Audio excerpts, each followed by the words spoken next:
Bismillahirrahmanirrahim. Assalamualaikum warahmatullahi wabarakatuh. Alhamdulillahirabbil alamin wassalatu wassalamu ala Rasulillah wa ala alihi wa ashabihi wa man tabi'ahum bi ihsanin ila yaumiddin, amma ba'du. Segala puji hanya milik Allah semata atas segala nikmat yang telah Allah berikan kepada kita, yang kita tidak mampu untuk menghitungnya satu persatu, karena begitu banyaknya nikmat yang telah Allah berikan.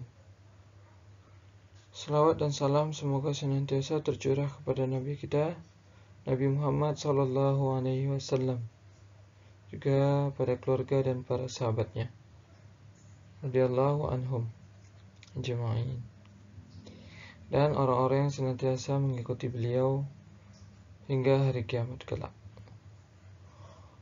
Anak-anak Ustadz sekalian, pada hari ini Allah masih memberikan kita kesempatan untuk kembali melanjutkan pelajaran kita, yaitu tema 1, indahnya kebersamaan. Nah, pada hari ini kita masuk pada subtema 2, yaitu kebersamaan dalam keberagaman. Kita masuk pada pembelajaran 1. Karena semuanya sudah dapat buku, silakan dibuka bukunya halaman 70 ya. Dimulai dari halaman 70 apa halaman Bapak? Bukan, halaman 75. 75, halaman 75. Kemudian disiapkan juga buku tulisnya jika perlu. Tujuan pembelajaran kita hari ini, yang pertama, mengidentifikasi gagasan pokok dan gagasan pendukung setiap paragraf dari teks tulis dengan secara mandiri. Yang kedua, menjelaskan proses terjadinya bunyi dari sumber bunyi hingga ke indera pendengaran dengan sistematis. Dan yang ketiga, menjelaskan pengalaman sikap, toleransi, dan kerjasama antar teman berbeda agama sebagai identitas bangsa Indonesia dengan sistematis. Sebelum kita masuk ke inti pembelajaran, kita akan murojaah dulu apa saja yang kita sudah pelajari pekan kemarin. Ya, di pekan kemarin itu kita belajar subtema indahnya keberagaman budaya Indonesia. Di antaranya itu ada isinya tentang masih gagasan pokok dan juga gagasan pendukung. Ya, karena dalam satu tema ini yang kita bahas itu tentang gagasan pokok dan gagasan pendukung. Kemudian tentang persatuan dan kesatuan, tentang bunyi dan sumber bunyi, kemudian tentang keragaman sosial budaya di Indonesia, terakhir tentang seni tari daerah. Sekarang kita masuk pada tujuan pembelajaran yang pertama, mengidentifikasi gagasan pokok dan gagasan pendukung. Mari kita mengingat kembali pelajaran tentang gagasan pokok dan gagasan pendukung. Gagasan pokok adalah ide utama yang dibahas dalam suatu bacaan, dapat berupa kalimat inti atau berupa pokok paragraf. Gagasan pendukung adalah uraian atau tambahan informasi untuk gagasan pokok. Biasanya, gagasan pokok terletak pada awal kalimat, dan gagasan pendukung terletak pada kalimat setelahnya. Nah, biasanya gagasan pokok jumlahnya satu kalimat di setiap satu paragraf, dan gagasan pendukung terdiri dari beberapa kalimat, karena dia mendukung gagasan pokok tadi. Makanya terkadang ada, kalau misalnya paragrafnya panjang, gagasan pokok itu bisa ada 1, 2, 3, atau 4, mungkin bahkan 5 gagasan pendukungnya. Ayo membaca. Silahkan anak-anak Ustadz dibuka halaman 75 sampai 76. Ya, di layar yang antum lihat sekarang ini, pada buku antum halaman 75 dan 76. Silakan dibaca masing-masing di dalam hati. Teks ini terdiri atas beberapa paragraf. Kita lihat ada 3 ya. Ada 3 paragraf. 3 apa berapa itu? Silakan dilihat pada buku masing-masing. 1, 2, 3. Ada 3 paragraf ya. Paragraf pertama itu dimulai dari kata Edo dan kelima temannya sampai dengan percobaan. Paragraf ketiga dari saat percobaan sampai dengan yang lain, satu dengan yang lain. Paragraf 3 dari tiba saatnya sampai pada ke-6 sahabat bekerja dengan semangat, mereka hidup rukun saling bantu seperti itu. Pada buku antum, kalau antum lihat itu ada diagram ya, dari halaman 77 sampai ke 79. Nah, biasanya ini mengerjakannya secara kelompok di kelas. Hanya saja karena ini pelajar online, ya antum harus kerja sendiri. Jadi tugasnya silakan dikerjakan, tentukan masing-masing gagasan pokok dan gagasan pendukungnya. Itu tugasnya. Insya Allah paham ya. Dibuat seperti minggu lalu. Paragraf pertama apa gagasan pokoknya, kemudian gagasan pendukungnya apa. Langkai satu baris. Paragraf kedua gagasan pokoknya apa, kemudian gagasan pendukungnya apa. Seperti itu seterusnya. Ya, barakallahu fikum. Kita masuk ke pembelajaran kedua tentang bunyi dan sumber bunyi. Ya, proses terjadinya bunyi dan sumber bunyi.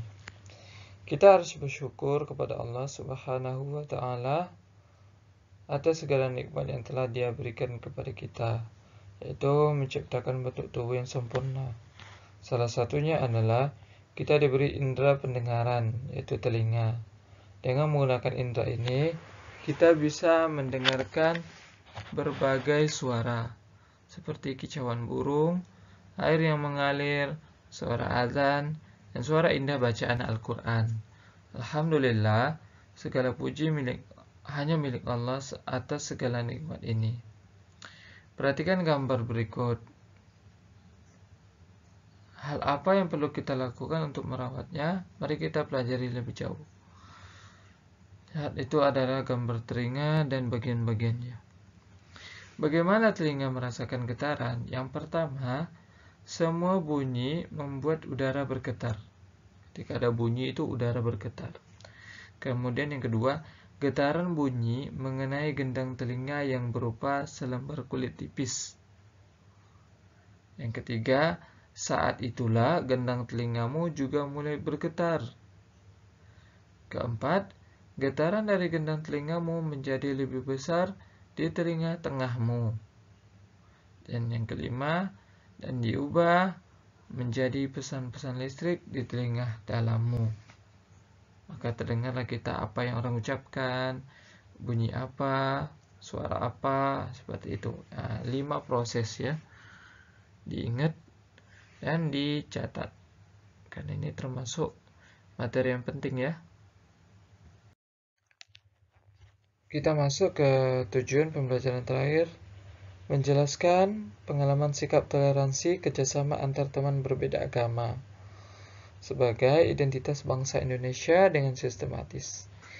Indonesia terdiri atas beragam agama. Perbedaan yang ada membutuhkan toleransi di antara pemeluknya. Di Indonesia ini ada banyak agama. Ada Islam, Kristen, Hindu, Buddha, Katolik, ada Konghucu, ada apa lagi? Banyak ya. Ada keyakinan-keyakinan yang lain.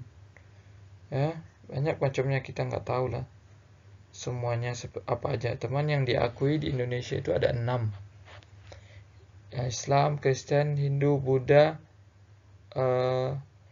Katolik sama Konghucu. Kalau Ustaz nggak salah 6 ya. Allahu alam, saya lupa. Mungkin 7 atau 6. Toleransi artinya sifat atau sikap toleran. Toleran itu apa sih? Itu menghargai, menghormati orang lain, tidak mengganggu orang lain, tidak ya intinya memberikan ruang, istilahnya membiarkan orang beribadah tanpa mengganggunya, tanpa mencela agamanya, tanpa menghina sesembahannya, seperti itu. Itu toleran. Contoh sikap toleransi dalam keragaman agama dalam masyarakat. Yang pertama, yaitu dengan tidak mengganggu pemeluk agama lain ketika mereka sedang beribadah. Kalau ada yang sedang beribadah, agama apa aja, nggak boleh kita ganggu mereka, beribut-ribut, ya, atau kita teriak-teriak di tempat mereka sedang ibadah, atau ngehidupin mercon apa segala macam. Ini nggak boleh. Ini termasuk akhlak yang jelek. Kedua, kita tidak boleh merusak tempat ibadah mereka, apalagi meledakkan bom, ya, untuk merusak tempat ibadah mereka. Ini haram dalam agama kita, nggak boleh. Agama kita tidak mengajarkan yang demikian. Agama Islam itu rahmatan lil alamin. Kemudian yang ketiga, kita tidak boleh mengejek atau menghina sesembahan mereka. Walaupun mereka menyembah kayu, menyembah batu, ya, menyembah orang-orang yang sudah mati, menyembah nabi, menyembah malaikat, ya. Nggak boleh kita menghina mereka. Kenapa? Mereka nanti mereka juga akan menghina Allah tanpa memiliki ilmu sedikit pun. Makanya kita nggak boleh menghina Tuhan-Tuhan mereka. Walaupun Tuhan yang mereka sembah itu adalah Tuhan-Tuhan yang batil, namun kita tetap tidak boleh menghina mereka. Kemudian perlu diingat, tapi kita tidak boleh ikut dalam upacara keagamaan mereka. Ini nggak boleh ya, ini penting sekali ini. Kemudian kita juga tidak boleh mengucapkan ucapan selamat ketika mereka sedang berhari raya, karena hal ini dilarang dalam agama kita, karena akan mempengaruhi akidah dan tauhid kita kepada Allah Subhanahu wa taala. Jadi ini sangat berhati-hati. Ya, sangat harus berhati-hati dengan baik dalam lingkungan masyarakat. Kesimpulan yang dapat kita ambil pada hari ini, yang pertama itu tentang gagasan pokok dan gagasan pendukung, ya. Sudah paham insyaallah pengertiannya tentang gagasan pokok dan gagasan pendukung. Kemudian tentang proses terjadinya bunyi juga sudah dijelaskan tadi. Dan yang terakhir tentang toleransi dan keberagaman agama di Indonesia. Itu kesimpulan pada hari ini yang dapat kita sampaikan. Alhamdulillah, demikianlah materi kita pada hari ini. Semoga dapat memberikan manfaat bagi kita semuanya. Pesan Ustadz sama antum, jangan lupa untuk mengerjakan sholat, ya. Sholat jangan ditinggalkan. Kemarin Ustaz ada waktu video call, ada yang Ustaz tanya, udah sholat belum? Belum, bangunnya jam berapa? Jam 9, gimana mau sholat? Jadi sholat subuh itu jangan ditinggalin. Sholat subuh itu disaksikan oleh para malaikat. Dan sholat lain juga penting, sama wajibnya. Kemudian murojaah, yang sudah punya banyak hafalan, banyak juga murojaahnya. Yang belum bisa baca Al-Quran, rajin-rajin mengaji di rumah, sama abangnya atau sama uminya, sama abinya. Ya udah kelas 4, harus sudah bisa baca Al-Quran. Dan yang terakhir, tetap jaga kesehatan. Kalau mau keluar rumah, gunakan masker, jaga jarak, dan sering cuci tangan. Sallallahu ala nabiyyina Muhammadin. Subhanakallahumma wa bihamdika asyhadu an la ilaha illa anta astaghfiruka wa atubu ilaik. Barakallahu fikum. Wassalamualaikum warahmatullahi wabarakatuh.